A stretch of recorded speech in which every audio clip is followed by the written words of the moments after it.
thanks to our buddy Pooty who did the calls, I can do more of this board meeting. So far, the board meeting has all been very polite and reserved. So any minute now, we're gonna get the action that I've been craving.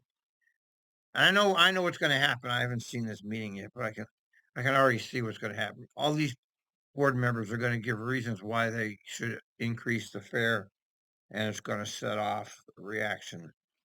So next up is the useless general manager's report. I mean, by all objective analysis. Oh, before we do that, let me. I had a see if I can find it. Neil Berlin did a post which was really good, man. I want to read it to you. Let me scroll and find it here. My problem is I do much tweeting, but it's very entertaining. I find Twitter extremely good entertainment for me. And let's see where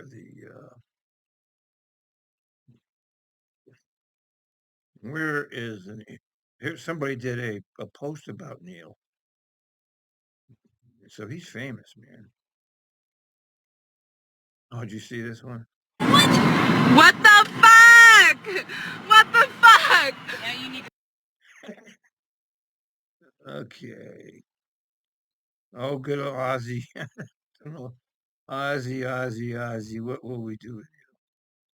I kind of like Ozzy, but boy, he says some crazy ass things.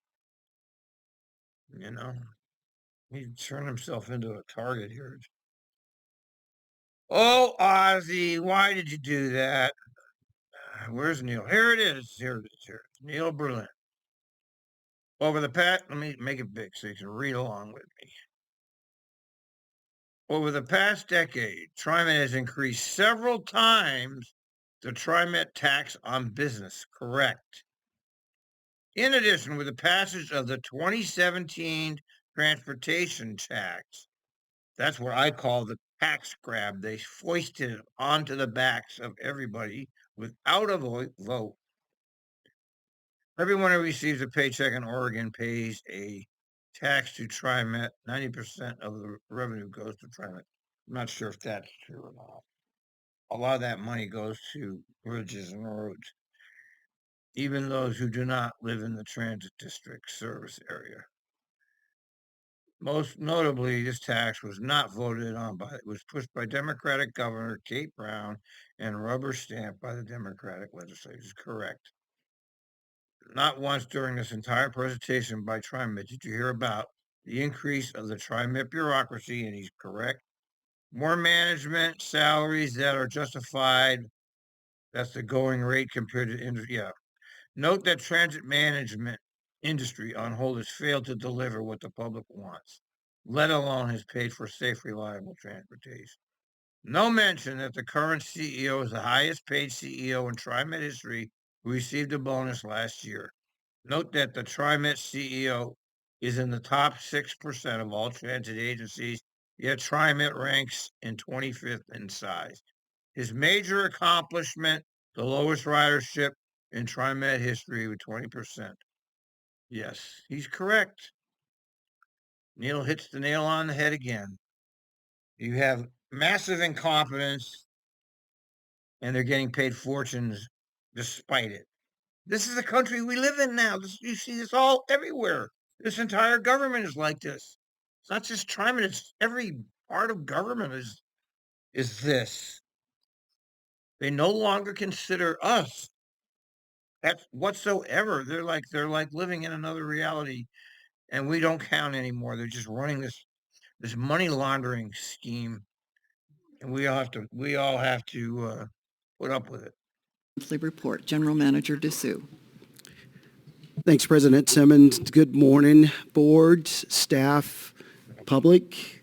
Thank you for being here. Also, our friends from CTRAN, CEO Sean Donahue, for being here with us this morning.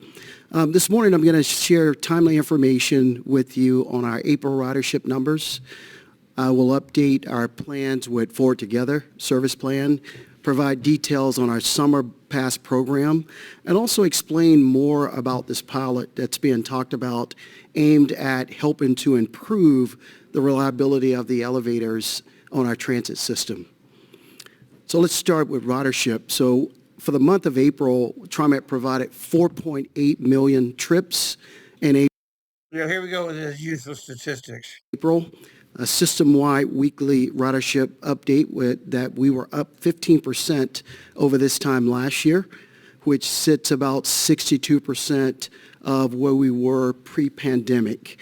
Our ridership for April was impacted by a 3-week-long disruption to both the blue, green, and red MAX lines for extensive work on a Better Red project. A complete waste of money, pork barrel. During these shutdowns, we completed not only work that will improve our red line, but also a number of other projects in the area that was closed.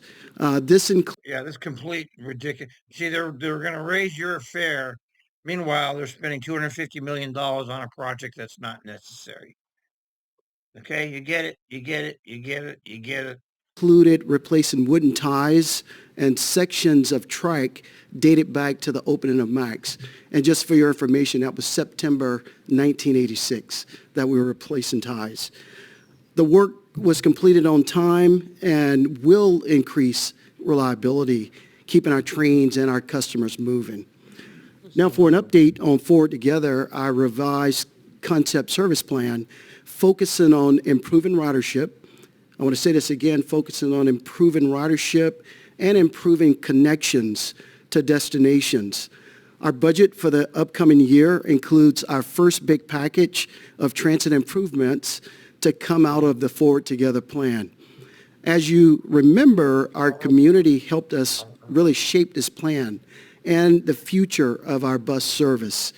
There's a hint of what's to come in May service change when we take more than 10 miles of the Line 17 to frequent service. And I'll talk about that in a moment.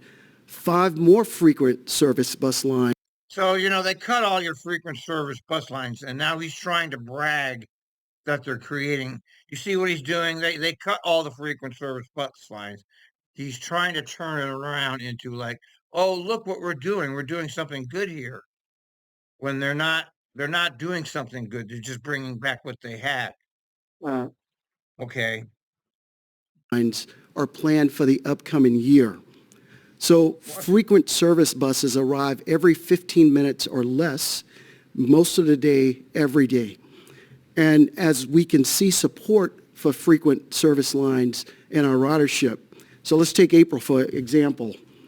In April, nearly 68% of all bus rides were taken on our lines with frequent service.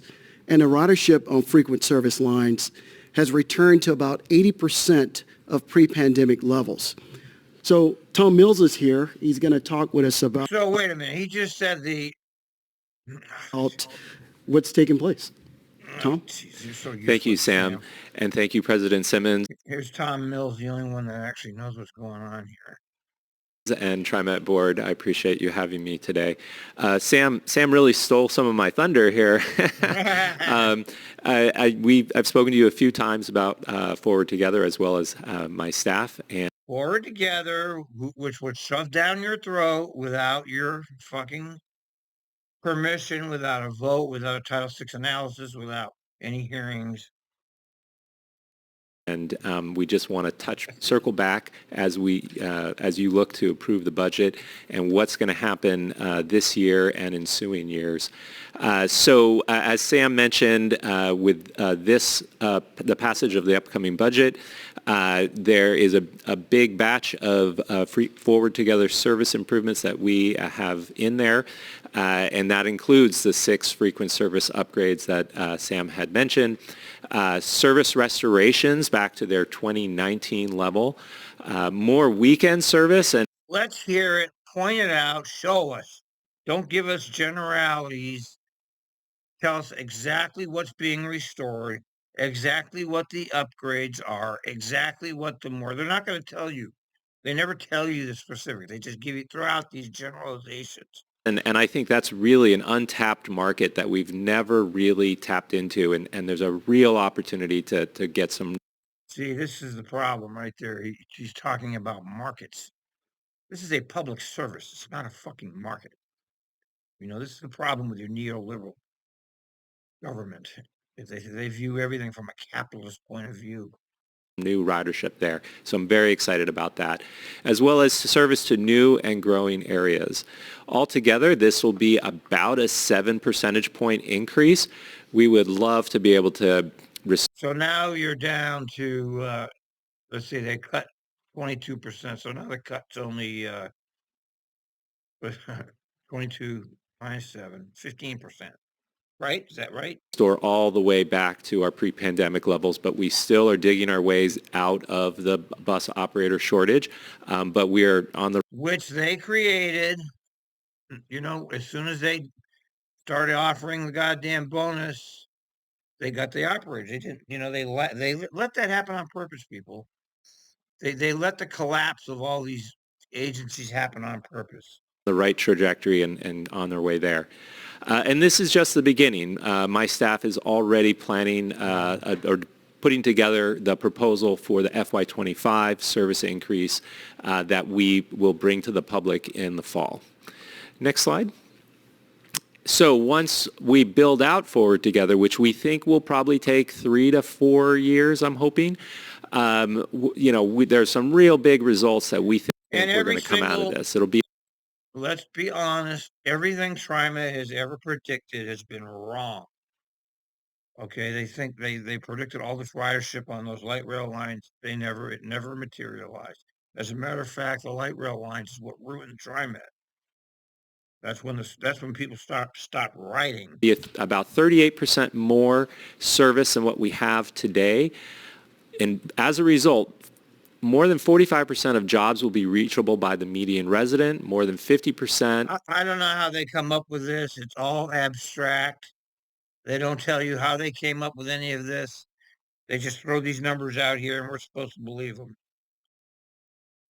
People and jobs will be near frequent service, 50,000 more residents near any kind of service, new routes serving areas in all 3 counties, and lastly, getting back to that weekend service, 100,000 people will be near. When we say near, we mean within walking distance, about a quarter of a mile of service on the weekends. So there's a big market out there for us to serve, and we're really looking forward to getting the service out there to them. And the next slide, please. So this year, it's not just Forward Together 1.0, as I like to say. Oh, they got 2. You see, they destroyed it so they can build it back, okay? Better, which is not happening. Okay, they destroyed the service so they could do all these changes. And they shoved it all down your throat without asking you. We are also looking at Forward Together 2.0. So 1.0 was really focused on restoring service and doing it in a way that responds to the way the market has changed. But Forward Together 2.0. I don't think they really know anything about the market. You know that? What do you know about the market? What do you know? You're a goddamn pencil pusher. You don't know actually anything about the people out here. You're a goddamn bureaucrat, Tom, for the last 30 years sitting in an office. But you think you're smart because, you get all this money, you sit in an office, you sit around a table with a bunch of other people who think they're very smart, and you just suck each other's dicks. You're great, you're great, you're great, you're great. Is about 2 things. One, it's about restoring max service because that's not included in the 1.0. Max service is still operating at lower levels, but also about growth, both max and bus service growth. Now, when I talk about max service growth, I'm not necessarily talking about new lines, but I'm talking about growth having the existing lines run more frequently. And again, bus service growth. That could be new lines, that could be new frequencies, later at night, early in the morning, et cetera. So we're excited to start building that plan as well. And the next slide, and this is my final slide. I would be remiss if I didn't... See, now, what are they doing? This You don't even have your fucking service back, but you're spending money on planning all this other shit. This is a crime syndicate. Okay, not only have they gouged their passengers for more money while your service is in the toilet, but you're spending all this money planning for shit you don't need. Fuck. Give a shout out to the major projects team and the work that they're doing on future FX lines, and my team, the service planning team, will be partnering with them. Right now, we're working on some plans for 82nd Avenue and TV Highway, but even more importantly, the major projects team will be leading up a BRT plan so that we can determine where the future. See these fools, man? They cut your service 22%. Not one bureaucrat was replaced. Not one bureaucrat's salary got cut. They grew the bureaucracy, and they're coming up with future plans, even though your service is in the toilet. You see how you're being played? They're stealing everything they can for themselves and treating you like garbage. Future FX lines will be. And that'll be my last slide. Tom, thank you. I'll go ahead and move to the next item. So summer will be here in just a matter of weeks. And to TRIMET, that means that it's time for our high school access transit summer pass program. I'm bringing up here Lonnie. Lonnie Nielsen is our Director of Marketing and Business Development. Yeah. And the general manager reports everybody else making a report but the general manager. Here, everybody else, come up and do a report for me. I want to say to about a bunch of nonsense. Lonnie, I know that your team has been working really hard at getting our free summer passes, and I want to say that again. Free summer. That team is really killing themselves. I don't know how they do it, man. Sitting in that office over there, wow. Must be hard on them. God. Summer passes distributed so that they're available to students before the school year ends. So I'll let you make your presentation. Great. Thank you, Sam. Good morning, board. Good morning, President Simmons. We can move, well, actually, we're to the right slide that I needed to be on. So what I'd like to do today is just review how we got to this FAIR program, the Summer Pass program, go over some results and the outreach that we did for 2022, lessons learned, and then jump right into outreach, lessons learned. It's hilarious. What we're currently doing this fiscal year or this current summer year. Next slide, please. Sorry if I refer to notes here. In the fall of 2020. Now look at this. Ideas on how to utilize unspent transportation. Okay, we're raising your fares, but we don't know what to do with this other money. It's unbelievable. It's just unbelievable how they play you. TRIMET proposed 3 pilot projects to utilize statewide transportation improvement funds, or STIF. Guy's name? One of these was a free subsidized high school summer pass program. Next slide, please. The summer pass program in 2022 was designed to increase access to public transit for low-income high school-aged youth across the region by utilizing $6 million in STIF funds with the goal to support youth ridership, to invest in future ridership, and ultimately potentially new youth choice riders in the hopes that they would start using the system for non-traditional use or non-traditional school use. Next slide, please. I'll now recap the first year of the program. Next slide. The program was approved for the first of 2022. However, the launch was delayed a little bit due to an involved process with the state to supply chain issues and obtaining hop cards. You got to be kidding me. Jesus Christ. Get it fully approved. We also ran into supply chain issues in getting hop cards for the passes to be loaded. And then finally, we also ran into a few issues with schools who had still no in-person staff. So this required our outreach to be a lot more electronic and voicemail. So with that, I'll move to the next slide, please. So who's this guy? So our goal was to reach 16 schools and distribute 30,000 passes. We did reach 16 schools, but we only distributed 2,600, a little over 2,600 passes. I think the key part of this, though, is over the course of last year, the 3 months, June, July, and August, 216 rides were taken by high school students off of these passes. So with that, we'll move into the next slide. A number of lessons were learned from the 2020. Oh, they want another goddamn fucking bureaucrat. Need dedicated TRIMET program. They want another fucking manager. Jesus Christ. Look at this nonsense. Program. Among them were that we realized we probably needed a dedicated staff person to really work on the outreach for this program to make sure we're connected to those schools. We also looked to eliminate the hop card issue so we didn't have to run into those supply chain issues which are still continuing. And we also wanted to eliminate some of the barriers that, for example, we decided to open this up to all high school students aged 14 to 18 with an exemption to 19-year-olds who were recently graduated who would be moving on to say their freshman year but still be 18 to 19 during the summer months. And with that, I'll move to the next slide. Now I'll update you on this year's program. Next slide, please. Thank you. We did hire a dedicated coordinator. His name is John Coney. He is out on a regular basis, meeting with high schools. He's meeting. Oh, they got a goddamn fucking very Jesus. Yeah, well, what the fuck is this, man? Lots of marketing. Look, see, lots of marketing.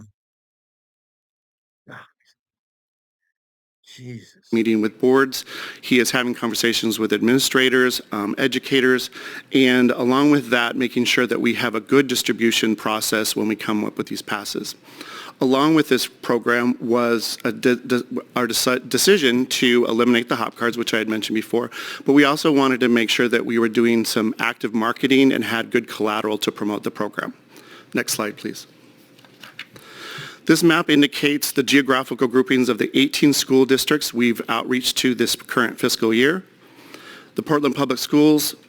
Why do we care about this? I mean, this is not. Who cares about this now? Beaverton School District, Washington and Clackamas counties, but also we did a diligent job of reaching out to those schools in the outer regions of a number of these counties, whether that's East County, outer west Washington County, or deep into Clackamas County. Next slide. Our goal again is to distribute 30,000 passes for the school year, for the summer. Last week we distributed 4,300, and as of this morning we distributed another 10,000. The remainder of these 30,000 will go out next week.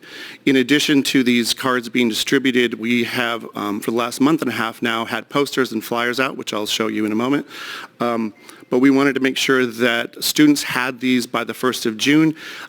Some schools have given us feedback that they'd like them a little later, like into June, because they know that the sooner they give them out in May, those students are going to lose them. So we're prepared for what they're looking for. Next slide, please. A dynamic marketing campaign. What the fuck is this? What do? You get a bunch of passes. You make an announcement over the school radio. Do you need a pass? Come get it at the office. What the fuck is this shit, man? Look, that social media radio. What? She's fucking ridiculous. In addition to the outreach, we created a poster and a flyer that I'll show you here in a moment. We did an extensive advertising campaign. I don't understand. The school can make an announcement. Do they still have the loudspeakers that go into the classrooms? I don't know if they still have it. Who knows what they have now? You just make an announcement. We have passes. Come get it. But look at this. Look at this nonsense. That includes social media, digital, television, and streaming services of both television and audio spots. Next slide, please. This is a poster that was also transitioned into a flyer in both English and Spanish. And you'll notice at the bottom, these are our cleaner versions. We do have versions that have each of the district's logos, or in some cases, the high school's exact logo included on the posters. So it's very much a customized spot to them. Next slide, please. Instead of the physical plastic hop cards, we went with the paper that you'll see there on your right.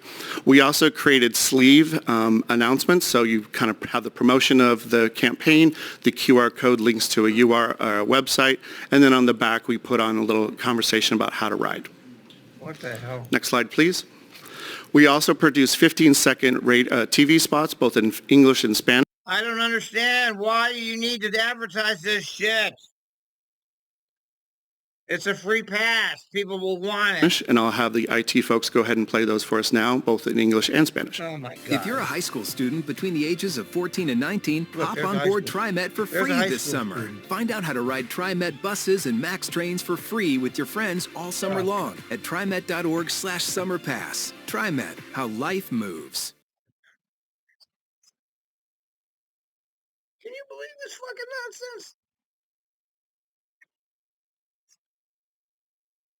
Oh, it's like a comedy show, except it's not funny. Si eres un estudiante de secundaria entre 14 y We 10, don't need to see the Spanish version. Jesus Christ. Oops. descubre cómo viajar en autobús o los trenes del MAX gratis con tus amigos en trimet.org/summerpass. TRIMET, así se mueve la vida. And finally, what you see now is a landing page that we created to support the campaign. And with that, I would like to close with, we'll have any Q&A here, but I do want to recognize my staff, John Coney, who we did hire specifically. Yes, they worked hard. They're hard workers, man. They're hard at work. All you office bureaucrats, you're hard at work. For this program, who's diligently out meeting with boards. He did 2 presentations last night.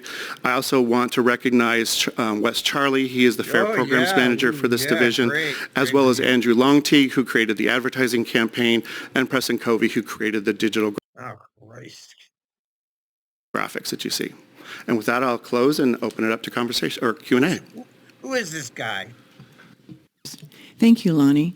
Oh, Lonnie's somebody. First, I'll go to Director Bauman and then Director Way, followed by Director They have Edwards and questions? Director Gonzalez. They have questions I don't about have this a stupid question, just a shit? comment. I absolutely love the graphic for the ticket. I think it's great. Thank you. I will address that. Actually, we had 2 things with that. We definitely stepped away from the TriMet brand. We felt that that was kind of important to the audience we were trying to reach. And second, the color palette that you see here was vetted through the ADA approval for contrasting. And in fact, the original colors we had chosen were a little different, but when we put it through that filter, I think they came out more vibrant than the Oh, original. that's lovely. Very lovely. Director Way? Yes, thank you for this presentation and also just an update on how, the current work results from, I think, so last summer was the first pilot, right? Correct. That we did this. So I was really excited about this. I was, an avid transit user way back in high school, many years ago. And so it's just really great to see this effort and this state funding source being provided to high school students. I have a couple of questions. So, obviously this is last year was the first year of the pilot, and it sounds like, we need to just improve on our outreach and, right, like relationship building with schools and districts.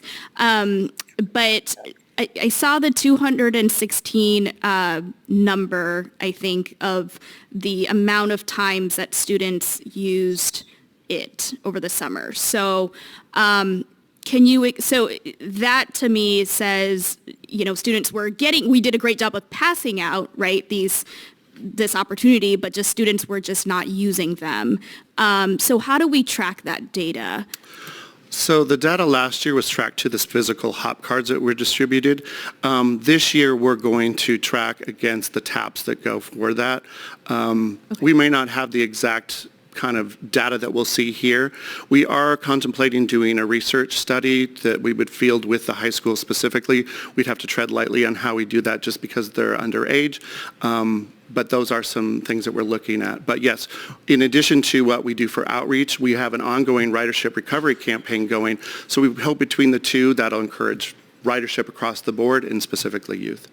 Got it. Thank you. And then my next question is around kind of that student engagement piece, because obviously this is the base, right, that we want to see more utilization, more awareness of the program. In your sort of the marketing plan or the PR plan, have you all considered maybe even just doing like a student leadership council, for example, like paying students from various schools, school districts, giving them a modest stipend to be involved.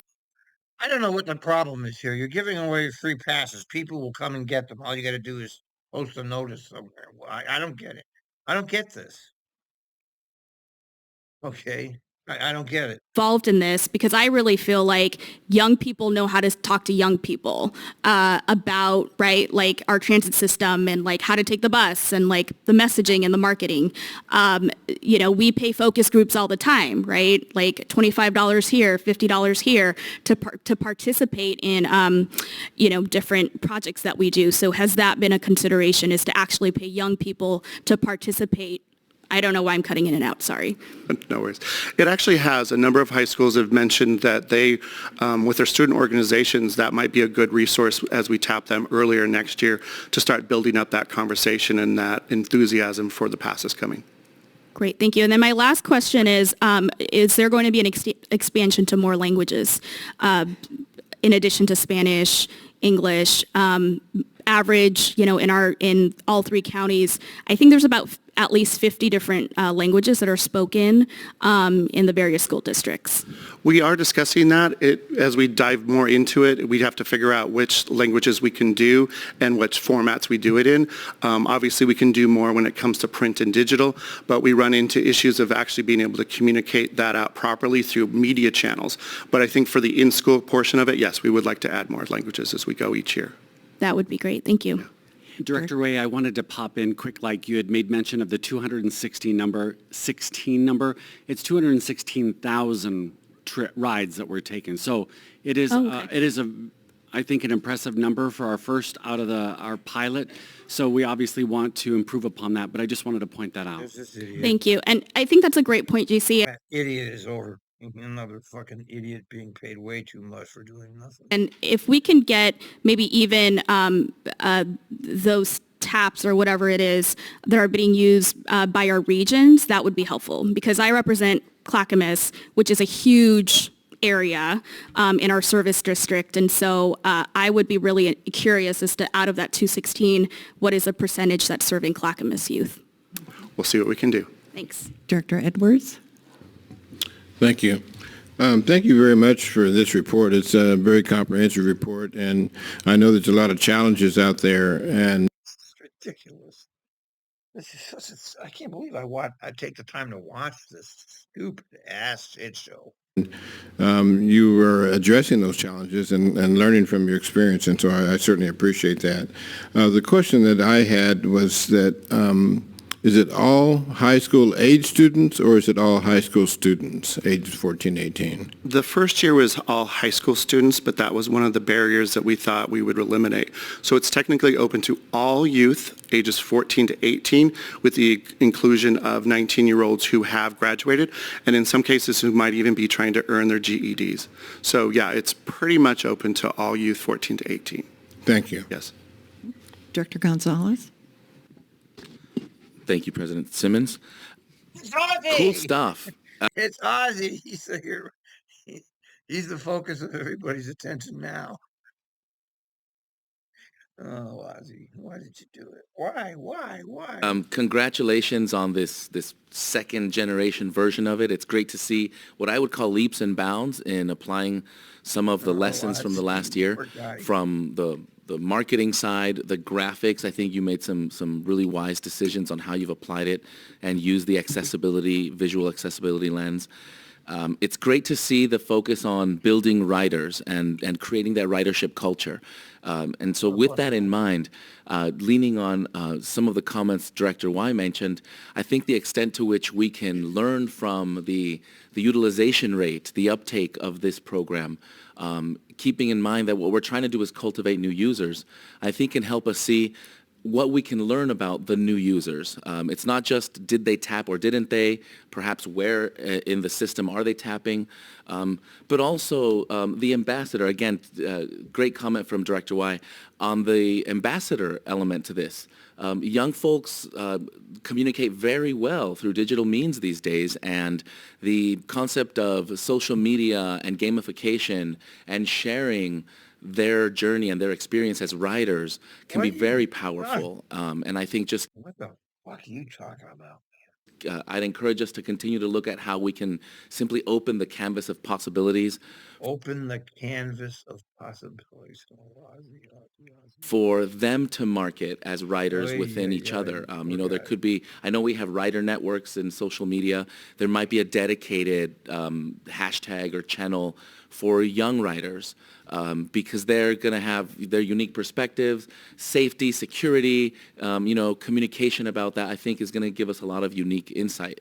So kudos, it's not a question. I highly encourage everybody out there in our partner network to find young people and encourage them to become avid users of this system because they really are the future viability of this. And as young trans-independent people, it's who we're really trying to make sure are being served in this summer months when school isn't keeping up all of our time. So thank you for that work.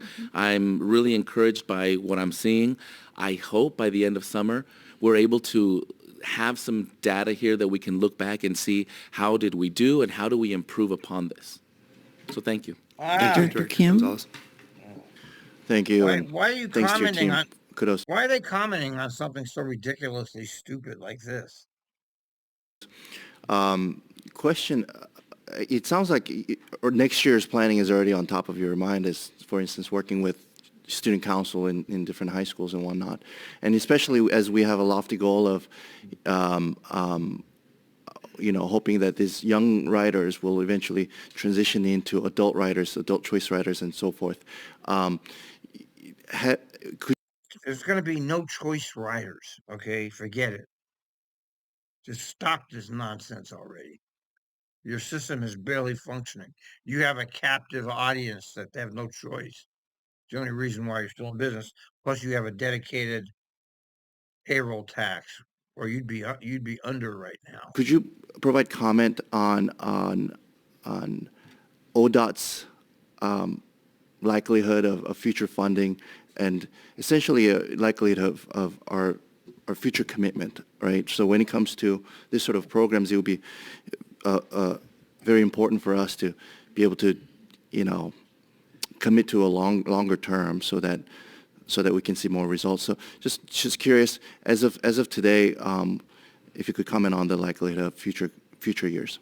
For that, I'll throw to JC because he's probably more involved in the relationship with ODOT. Yes, and Director Kim, I would just say that this is based on the STIF funding, and it is approved every biennium. Mm-hmm. So we're at the kind of the whim, so to speak, of the committee. It is something that we will continue to go back to and ask for further funding. Okay. So that's our commitment, okay. Because we hope that we can continue to make this a part of our offering for school-aged kids during the summer because, we have seen what I think are impressive results for the first year, even though we got a late start, yep. And we hope to only improve upon it. So all that being said, we do want to continue this program. Yeah, thank you. And as Director White have mentioned, I recall when I was in high school and I was also on free and reduced lunch and they gave me some stack of those tickets, right, that validates when we used to have those. So it was tremendous for me and my brother. So I thank you for everything that you're doing. Thank you. Yeah. Thank you. General Manager DeSue. And finally this morning, I wanted to share with you some of the details about the elevator access control project that we're starting in a couple of weeks. I'm going to ask Andrew to go if you do have technical questions, but let me give you kind of a quick overview. The goal of this project is really to learn how we might curb unwanted and inappropriate use on our elevators and improve the customer experience for riders who really need to use them. I am a rider of the system, and I've seen all kinds of negative things happen out in our elevators, and I'll talk about that in a moment. But the elevators are really for transit use only, to get to and from the MAX platforms, and that's why they're there. And it's too often that people are misusing them, and that leads to damage. In turn, it also leads to unplanned outages. We've been having a lot of unplanned outages out in the system because people go inside of them and urinate into the control panels, feces into the control panels, drugs being smoked and into the control panels. Inappropriate different things are occurring out there. So we are trying to eliminate some of that that's taking place, because people that are in mobility devices, they are reliant on those elevators to get up and down from the platform. And if the elevator is out, it can really block their trip. And I was just on a trip yesterday going home and talking to someone that experienced that yesterday out there. Also, riding a dirty elevator has been something, that is a negative customer experience also that's there. So there's various other body fluids that are on these elevators. So we're trying to get control of that. They are vital for many of our riders, including people with disabilities, seniors, and people traveling with children. So starting June 12th, we will begin this pilot test at the Hollywood Transit Center. It will be a 4-week pilot. It will require tapping a valid hop card, a hop ticket, a mobile wallet, or a contactless payment card at the card reader installed at the elevator to gain access to it. I want to be clear. It's the most ridiculous thing I've ever heard. They could have a security guard. Okay? Remember when they used to have security guards? Instead, they're doing this ridiculous technological thing. Here with you that there will be no charge, absolutely no charge for accessing the elevator. Riders will, whether they're using the elevator or not, they will still need to pay to ride the system. And again, it's only going to be at the Hollywood Transit Center. We will have security staff there present throughout the 4 weeks to really help anyone that need assistance. We will collect a lot of data throughout this project, and it's going to be critical and crucial to informing what our next decisions are on what's going to take place. We are talking with our colleagues around the country about this experiment that we're going to be taking on this project. They are very interested as well about the outcome. Andrew, is there anything that I missed technical? Yeah, no, that's really good, Sam. The only thing maybe I would just add is this is an innovative solution that we're exploring through the pilot to really serve those folks with accessibility issues and really some of the most vulnerable in our community. And it's very, very difficult for them to navigate through an elevator which is filthy or has other inappropriate behavior going on. And so I think we all understand the importance of this. We're going to explore it and try to gauge for unforeseen impacts to folks. So we will have folks out there actually collecting data on this. The security will be out there collecting data in terms of who's impacted adversely, that sort of thing. And we have a project associated with that. But it is a 4-week program. And I would just echo what Sam said. The issues with elevators, I think you guys have read the news around this around the country. This is an issue that affects not just us at TRIMET, but lots of other mass transit carriers. You can read about what BART has been experiencing, et cetera, recently. And this is just an opportunity for us to kind of lead the way on increasing accessibility options for some of our most vulnerable. It would be nice also if you can address the paper ticket transfers. So people that's coming up with a transfer, security will be there to be able to let them access the elevator. Is that correct? That's right. The one area that we've identified that we have not quite solved for is that bus paper ticket transfer. And so that's why we're going to have personnel there to help people through that. But we're going to be tracking how many folks that actually impacts to better understand that piece. But that's the specific issue we have not been able to solve for through this pilot so far. And with that, President Simmons, that concludes my report this morning. Thank you, General Manager Dessou. Does anyone have any further questions? Oh, God, thank God that's over with. It's terrible. Ah!